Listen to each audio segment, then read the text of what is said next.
Good morning. Welcome to the September Public Safety News Conference. I am Assistant Chief Frank Stowe. Today's order of presentation will be the Fire Department, Emergency Management, and ending with the Police Department. First, the Fire Department would like to recognize our line of duty death for the month of September, Fire Chief William Hobson.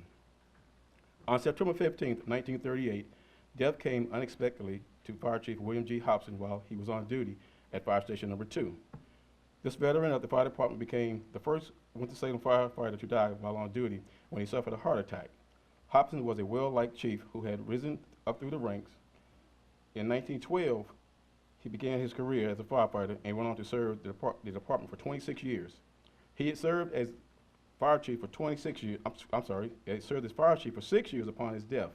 Let us now pause for a moment of silence in remembrance of Fire Chief William Hobson.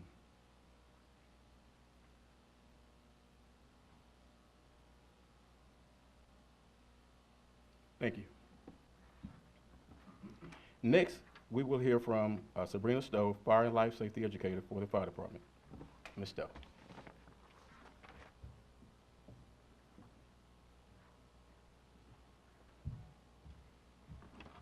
Good morning. Just a few announcements that we wanted to make. A few of our calendar events coming up for the Fire Department. On Friday, September 29th at 10 a.m., we're going to have the ribbon cutting for the second floor at the Beatty Training Center, located at 1200 North Patterson Avenue. We're going to be housing our training division there, which will include our safety training officers. So we just invite you to come out to that on Friday the 29th. Also, the Dixie Classic Fair will begin on September 29th through October 8th, that should read. We're also going to include our Safety Town events as we do each year. We're going to continue with the theme of the National Fire Protection Agency, which will be Knowing Two Ways Out. So we'll make sure that we have some activities there for the kids that will include educational things to make sure they know how to get out of every window, every door in their home. So we also invite you to come out to that once the fair begins. We will be there for all 9 days of the fair. And lastly, we want to announce our Recruit Class 24 graduation. That will take place at 9 a.m. Friday, October 6th at the Revo Church South Fork location at 3830 Wayne Street. And we will be graduating 39 recruits. Okay. Any questions about any of the activities going on for the fire department? Okay. We will have Mel Sadler from Emergency Management to come up next and to present.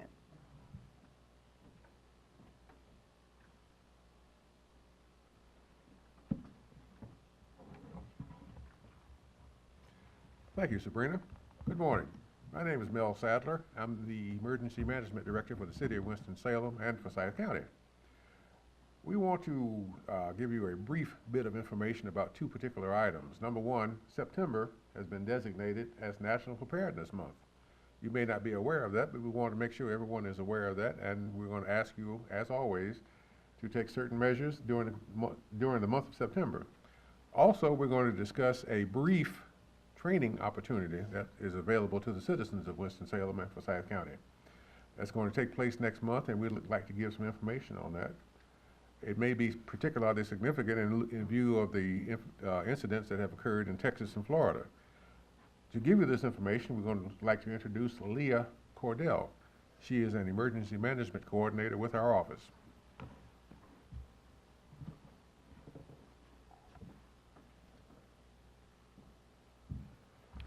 Good morning. Thank you, Mr. Sadler.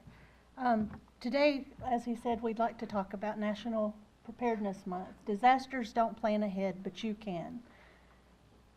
And the ways that we can do that is make a plan for what you will do in the case of an emergency, make an emergency kit that lasts at least 3 days, 7 days is preferable, and stay informed on what can happen. If you go to FEMA.org, you can actually get a copy of a family emergency plan.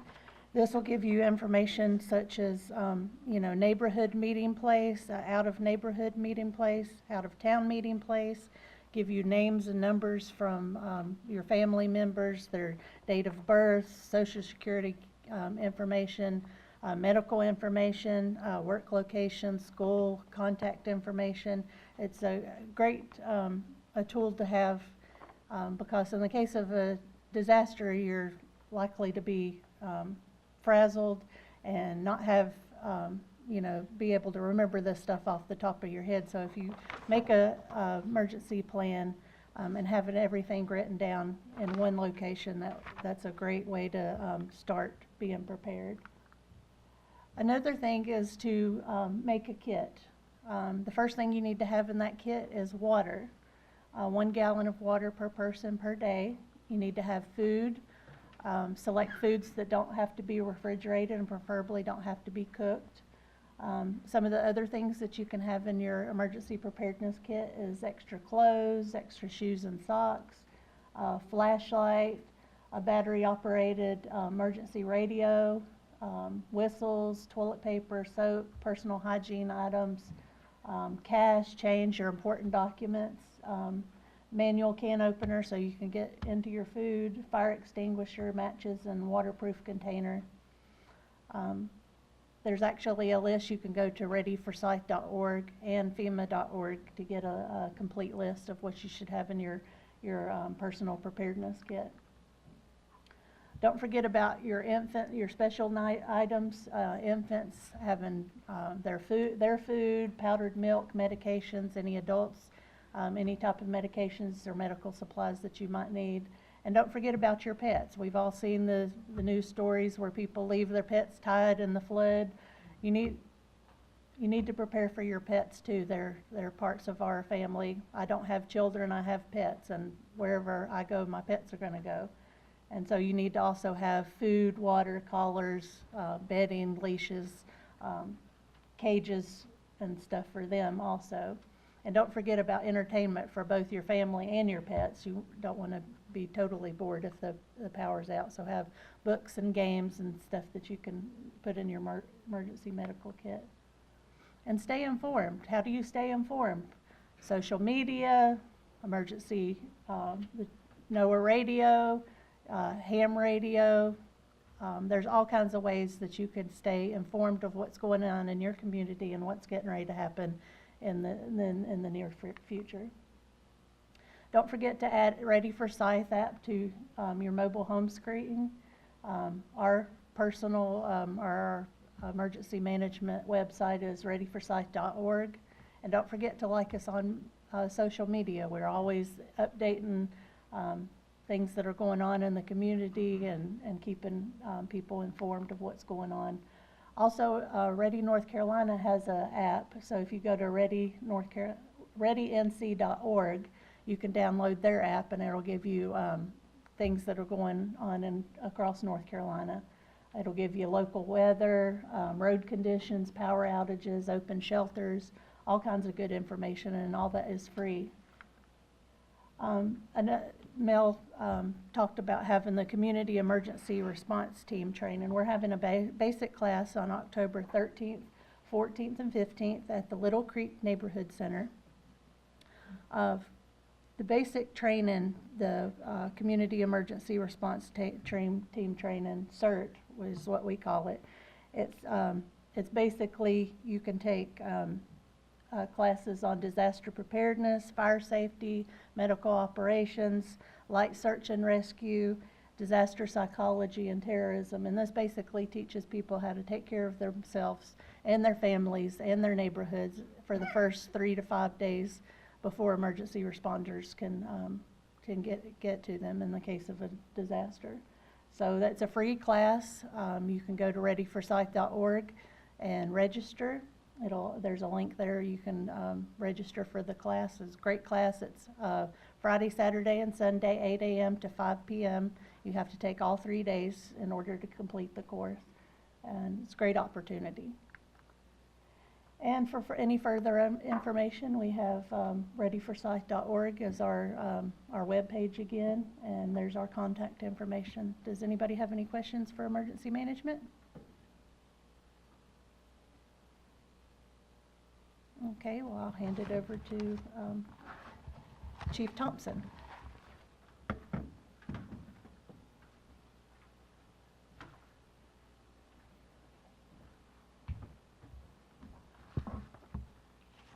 Thank you and good morning.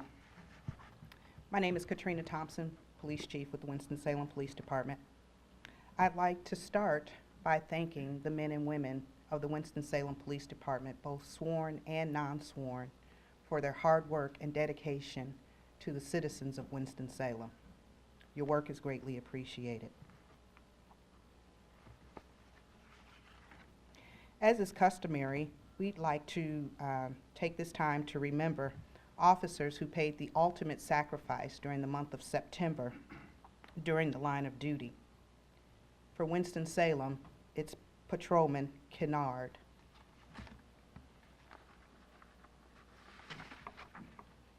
Patrolman Al Charles Kennard, end of watch, Saturday, September 9th, 1961. Cause of death, motorcycle accident. Patrolman Kennard was killed in a motorcycle accident while on patrol. The motorcycle left the roadway and struck a curb and a light pole, killing him instantly. As a result of Patrolman Kennard's death, the Winston-Salem Police Department made new rules mandating the use of helmets. Let's pause for a moment of silence in remembrance of Patrolman Kennard and all officers who paid the ultimate sacrifice for the citizens of their community.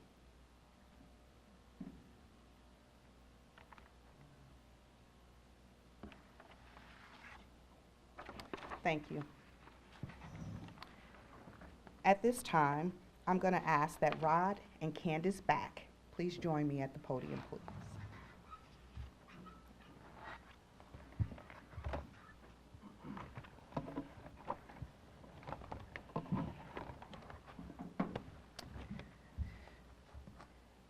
Rod and Candace Back have been supporters and longtime friends of the Winston-Salem Police Department for many years. They have supported us in a number of different ways, as Rod currently serves as a member of the Board of Directors for the Winston-Salem Police Foundation. Just recently, in fact, last Friday, September 8th, both Rod and Candace, along with the Fairview Moravian Church, coordinated the second annual Community Appreciation Day for law enforcement and police personnel. The event was a huge success, as we had the attendance of over 200 police personnel throughout the day.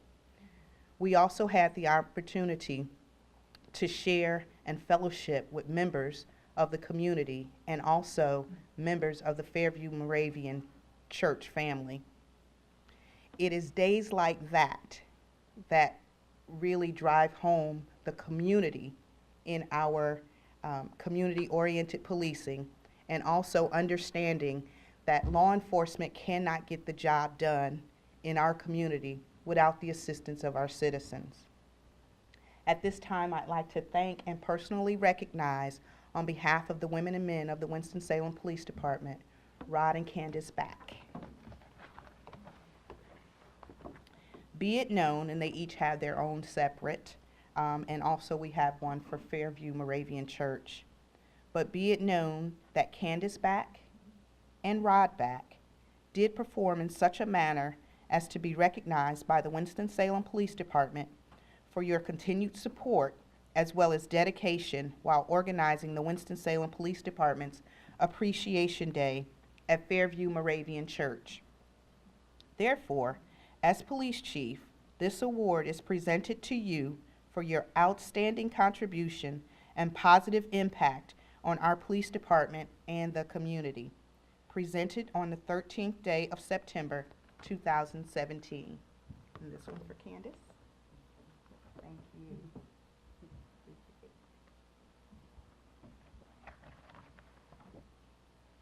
And for Rod. Thank you.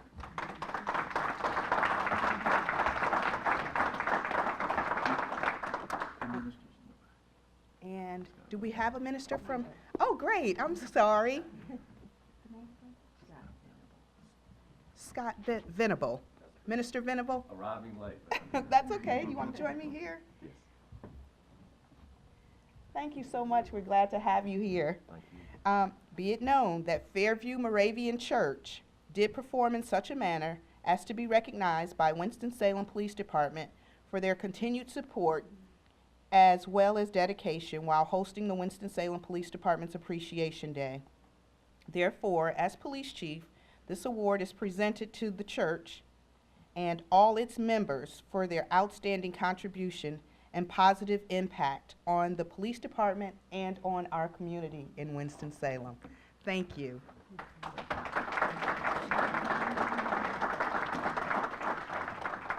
Thank you.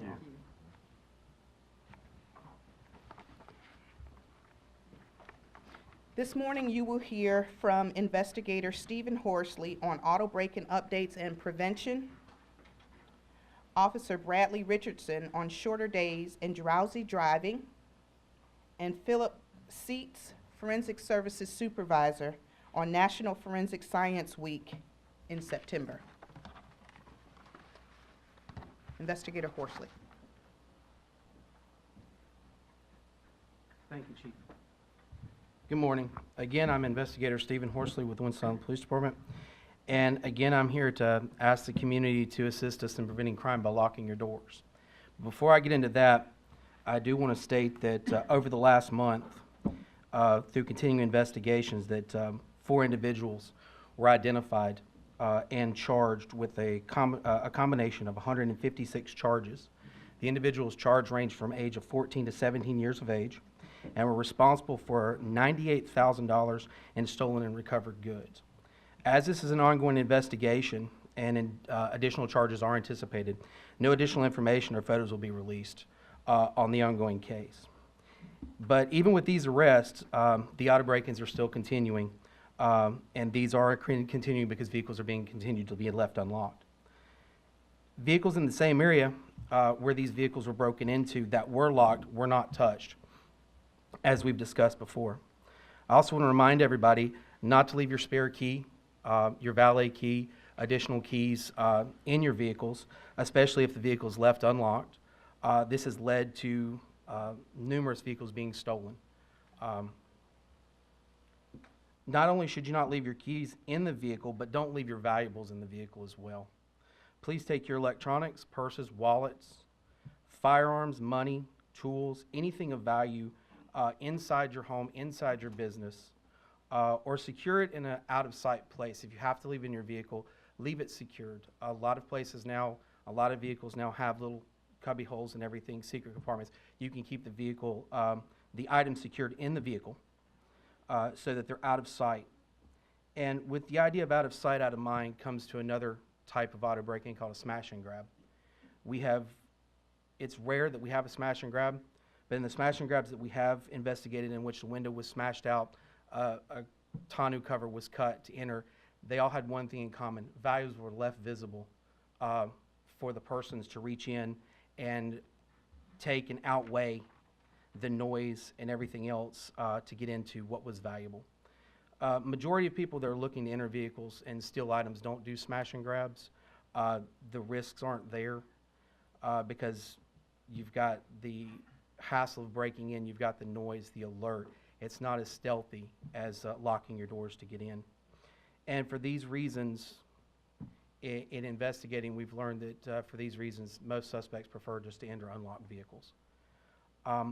So if citizens can continue to unlock or continue to lock their vehicle, not leave them locked, secure your valuables out of sight, not in your vehicle, not leaving your keys, a spare set, or even the keys in the vehicle, this will greatly cut down you on being a victim of these type crimes. Are there any questions? All right. If there are no further questions, I'm going to call up Motors Officer Richardson, who's going to talk on drowsy driving and short days. Thank you.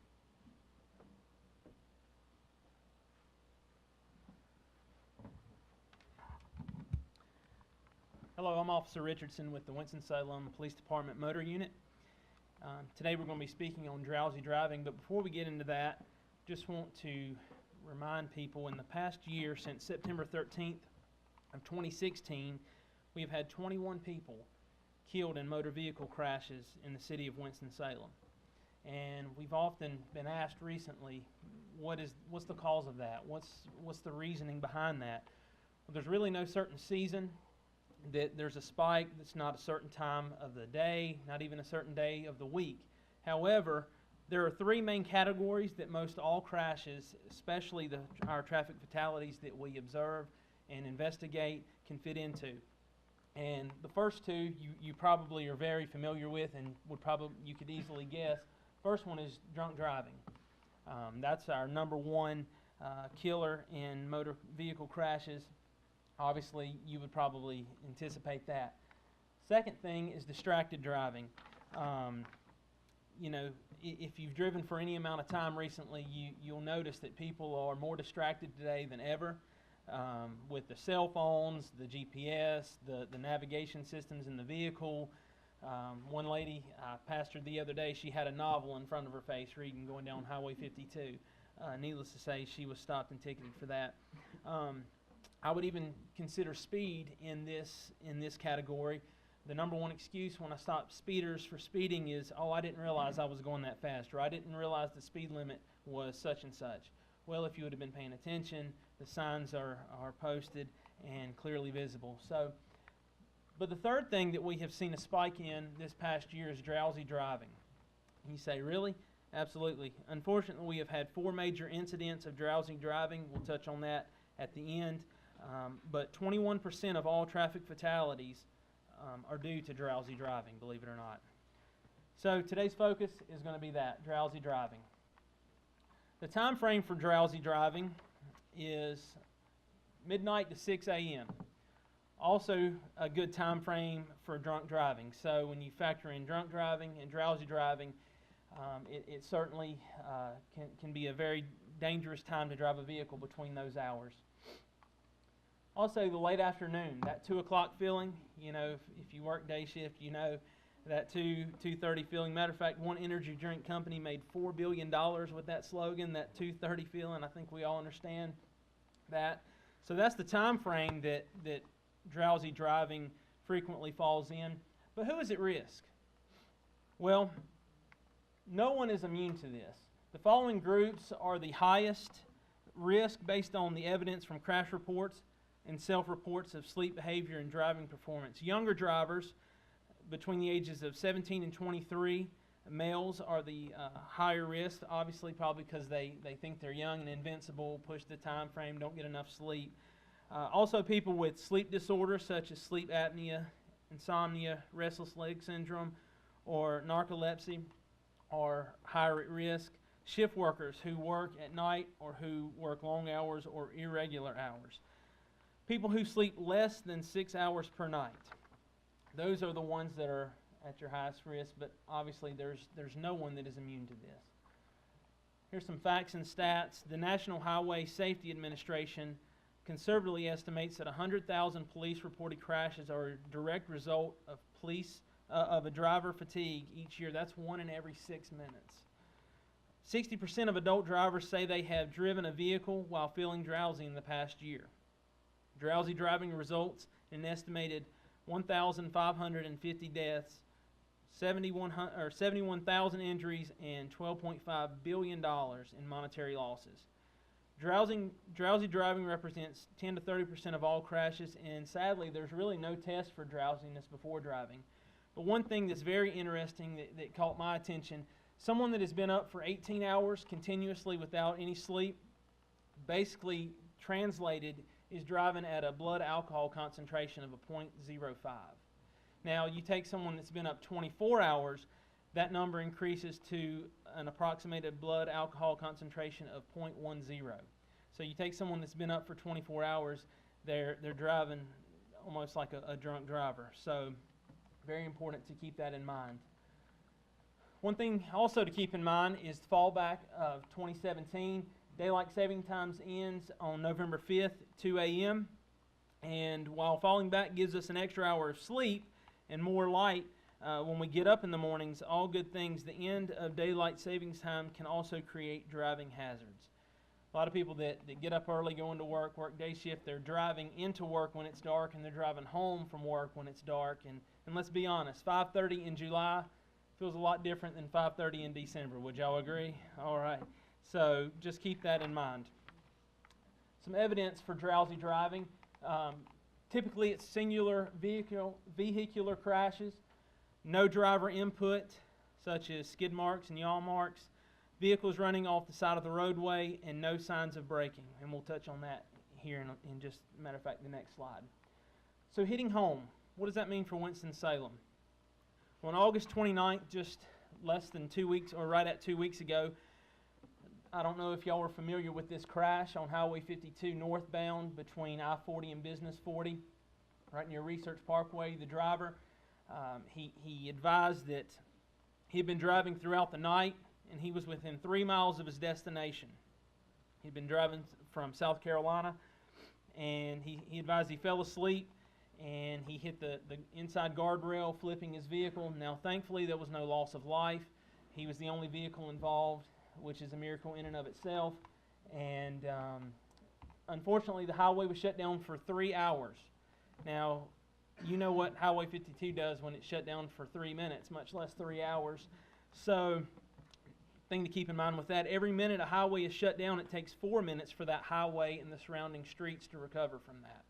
So obviously this was quite a big mess that we had to deal with, and we were able to straighten it out, had to call in the hazmat team and things of that sort. So in conclusion, adults should get the recommended 7 to 8 hours of sleep per day.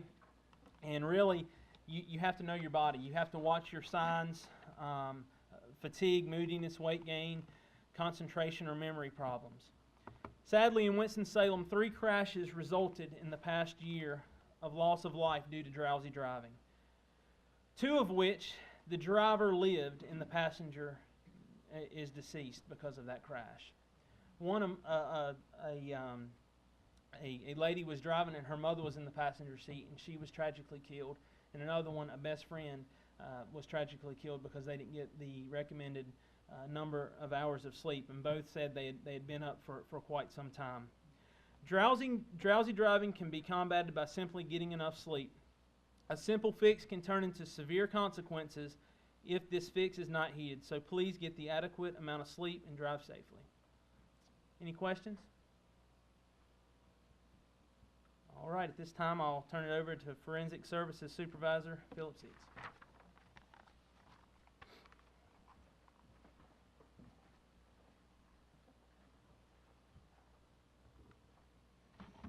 Thank you.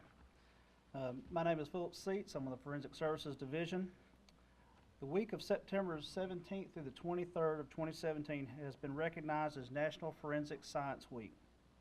We would like to take the time to recognize and commend the Forensic Services Division, the Criminal Investigations Division Computer Forensics Unit, and our own NMS labs for our outstanding performance, contributions, and commitment to excellence during the past year.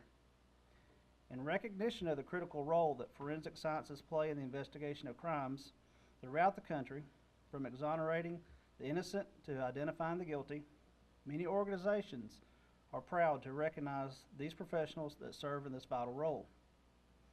The International Association of Chiefs of Police, along with the Major Cities Chiefs Association, the Association of State Criminal Investigative Agencies, the Major County Sheriff's Association, and the Consortium of Forensic Science Organizations are proud to recognize the significant contribution of forensic science professionals in the cause of justice throughout the country. From crime scene processing, to fingerprints, to firearm comparison, to DNA analysis, to digital forensics, forensic professionals provide law enforcement with reliable investigative leads. Our own Forensic Services Division provides 24-hour, 7-day-a-week, 365 days a year service. The Forensic Services Division has met all requirements for accreditation to ISO IEC 17020 International Standard through ANSI ASQ National Accreditation Board in the forensic disciplines of crime scene investigation, latent prints and firearm and tool marks, The division provides forensic services to aid investigations from not only the Winston-Salem Police Department, but also the Forsyth County Sheriff's Office, the Winston-Salem and Forsyth County Fire Departments, North Carolina State Highway Patrol, and various other nearby law enforcement agencies. Personnel of the Forensic Services Division also perform breath and blood tests for alcohol concentration and provide fingerprinting, photographing, and collection of DNA from arrestees at the Forsyth County Law Enforcement Detention Center at our Police Processing Unit. The Criminal Investigations Division Computer Forensics Unit are responsible for examining digital media in a forensically sound manner with the aim of identifying and preserving, recovering, and analyzing digital evidence. In many cases, evidence has been the key in establishing investigative leads, arrests, and convictions. During this year alone, personnel with the Computer Forensics Unit have worked hand in hand with investigators to link crimes, evidence, scenes, and persons to aid in the investigations of countless crimes. The Computer Forensics Unit has assisted all investigative components of the Winston-Salem Police Department. During 2016, this unit spent well over 700 hours of processing examination requests of computers, mobile phones, and any other digital device, in addition to requests to retrieve surveillance recordings from businesses and residents. Since October of 2012, the Winston-Salem Police Department has been a member of the North Carolina Internet Crimes Against Children Task Force, also called ICAC.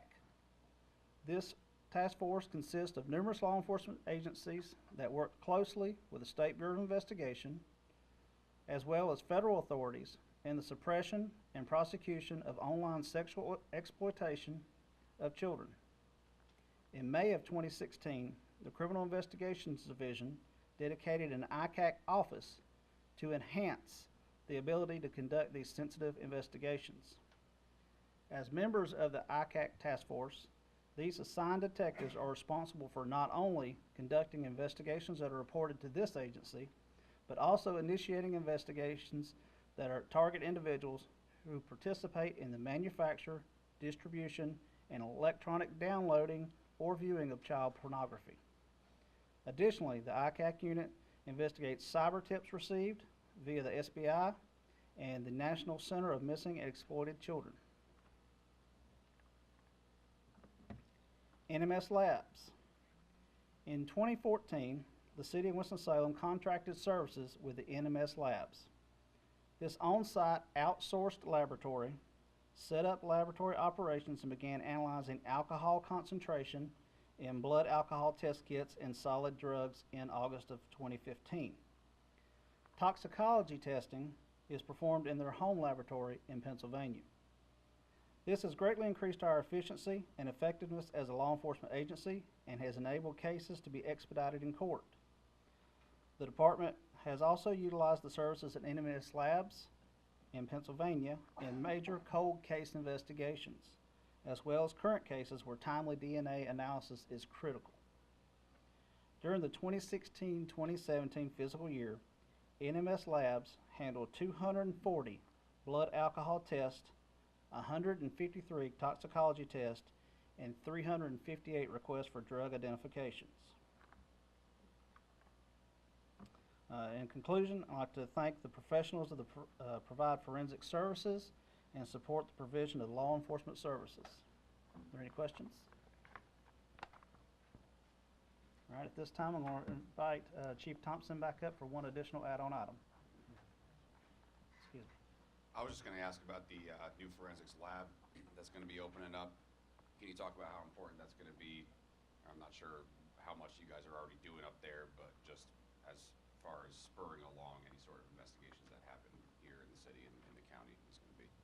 As you've already heard, we do have a new facility. We will be located at 1200 North Patterson Avenue at the Beatty Training and Evidence Management building. We are currently in that space. We're trying to get adjusted to it. We have increased our capabilities greatly by moving into that new facility.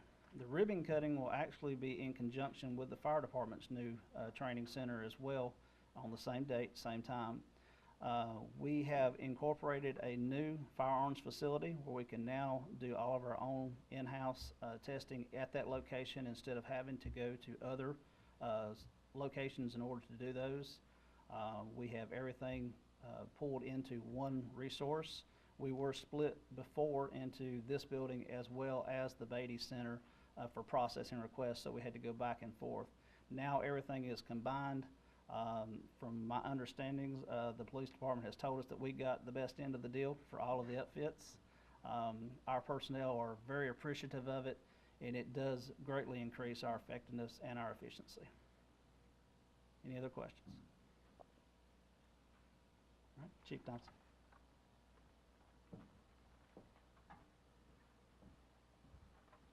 Thank you. I'm going to ask that Lieutenant Mike Cardwell please step up to share with us some updates on some of our recent homicides in the city. Also, I just want to remind everyone that October is Domestic Violence Awareness Month, and I just ask that you keep that in mind as we move through to the month of October. Lieutenant Cardwell.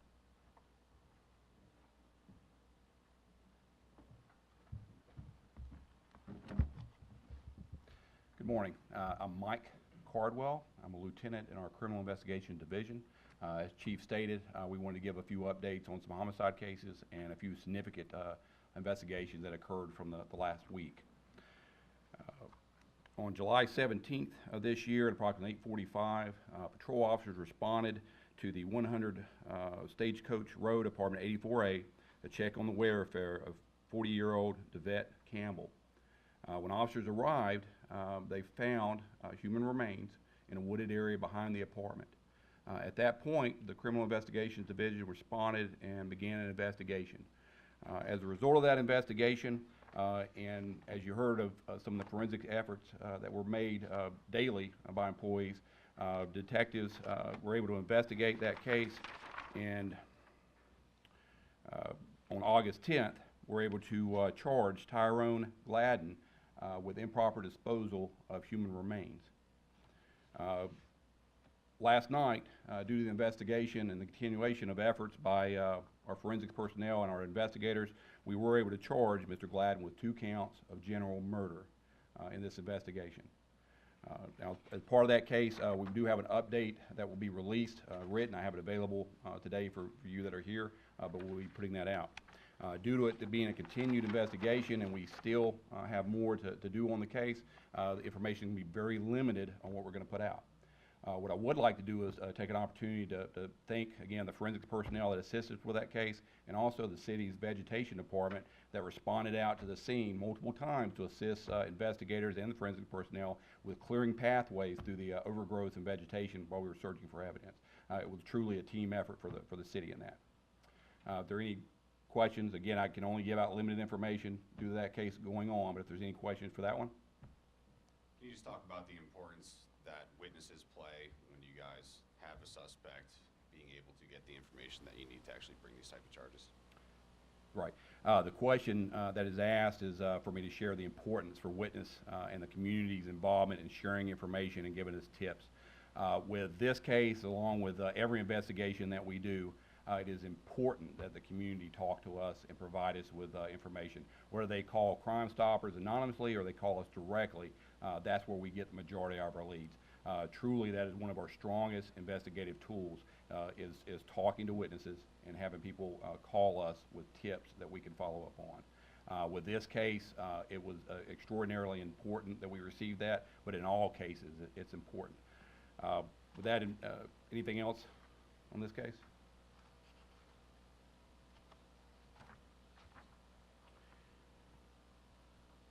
On September 8th, 17, at approximately 6:28 p.m., officers responded to Martin Luther King Drive at Walltown Street on a reported shooting.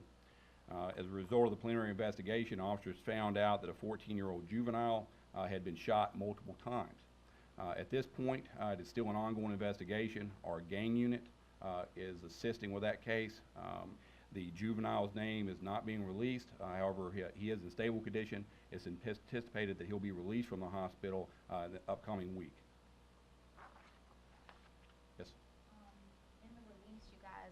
listed a description of a suspect that you guys are looking for. Do you have any additional information or leads on the suspect in that case? The question that was asked was about the suspect description that was provided in the original media release in this case.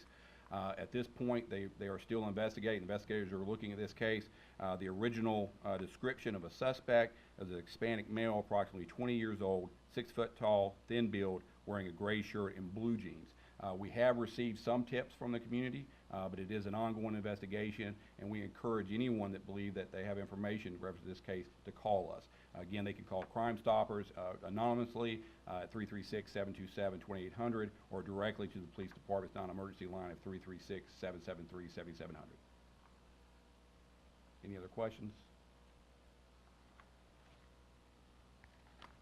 On September 9th, 2017, at approximately 2:30 p.m., officers responded to 3421 Old Vineyard Road, apartment A7, on a reported shooting. At the time of the investigation, they located a Marcus Reed, who had sustained a gunshot wound to his head. Due to the serious nature of the injury, the Criminal Investigation Division responded and assumed that investigation. And the original investigation was very limited information that we could provide, just because of the nature of doing the investigation itself. Since then, we have been able to establish that on that night, 79-year-old James Noah and 77-year-old Barbara Melton, who reside at the residence, were at home for the night when they heard a knock at the door. Miss Melton responded to the door, opened the door, at which time Mr. Reed and an unidentified male whose face was covered with a mask forced their way into the residence, assaulting Miss Melton, and then began assaulting Mr. Noah with some type of a blunt object. Mr. Noah had his personal handgun in his waistband. He was able to retrieve it to defend himself and discharged one round, striking Mr. Reed in the head at close contact. The unidentified male fled on foot from the apartment. At this point, we are still seeking his identity. We have reviewed this case with District Attorney Jim O'Neill, and there will be no charges against Mr. Noah in this case. However, the investigation continues. This is being investigated as an attempted robbery. Mr. Reed's health conditions have not changed. He is considered to be in critical but stable condition, and if there is a change in that status, we will update you. However, we are seeking anyone who has information about the identity of this second person, who again, his face was covered and fled on foot. If anybody has any information, we encourage them to contact us, again, at Crime Stoppers anonymously or directly through our non-emergency number. Any questions?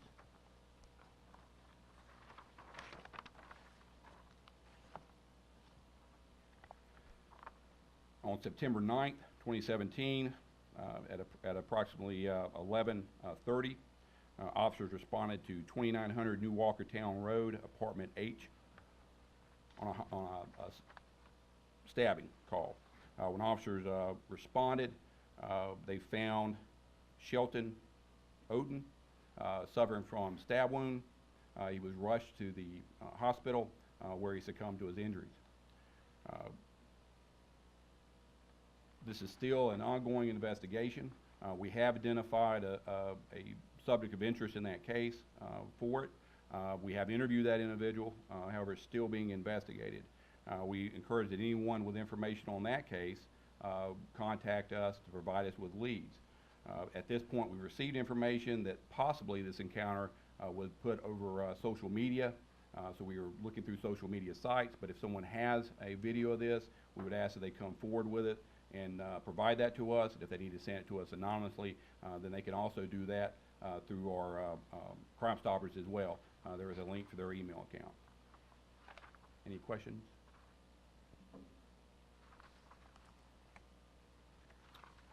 And finally, on September 10th at approximately 2:30 a.m., officers responded to 402 North Cherry Street, which is a parking deck facility downtown, on a reported shooting. Officers located Daniel Sanchez, who had been shot once. the downtown bike patrol officers and other officers in the area were able to contain that scene promptly and quickly.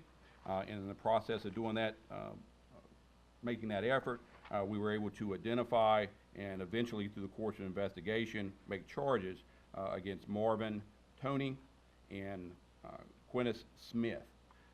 The changes in that at this point, Mr. Sanchez is in stable condition at this point and does appear to be any type of a life-threatening situation. We have been able to make limited contact with him to interview him about this case. Mr. Tony and Smith have been released on bond pending trial, but again, this is also an ongoing investigation. They do not stop just because we made an arrest. We hope that there is still individuals that may have witnessed this due to there being a large crowd letting out from the nightclub that night that we've not spoken to yet, and that they'll come forward and allow us to interview them so we can get every detail that we can about the investigation. Are there any questions? Just to quickly end this, again, we'll just talk about how important it is that when we do these investigations, that community members talk with us. The investigations that we were able to quickly identify suspects are typically because we have multiple witnesses that are willing to talk to us. The cases where people are hesitant to talk to us are the cases that unfortunately sometimes go unsolved and it's difficult for us to investigate. So I would still encourage people to contact Crime Stoppers if they don't want to contact us directly, or to contact our non-emergency number. In the next few months, our homicide section will be working with the city's marketing department to make our next release of the unsolved homicides for 2016, as we've done for the past couple of years, just so we can highlight those cases and hope that it prompts some calls to us so that we can close those cases. In many of these investigations, we have identified subjects of interest. The problem that we run into is that we need sufficient evidence to make charges. And just to give you an idea, for 2017, we currently have 6 unsolved homicides. In 4 of those cases, we have subjects of interest identified, and we have either tried to interview them or they've tried to run from us, either way you look at it. But in those cases, we know that people witnessed the event, but they're hesitant to come forth and talk to us. So again, I encourage that the community help us, work with us as a team so we can solve these cases. Any other questions? Thank you. Chief?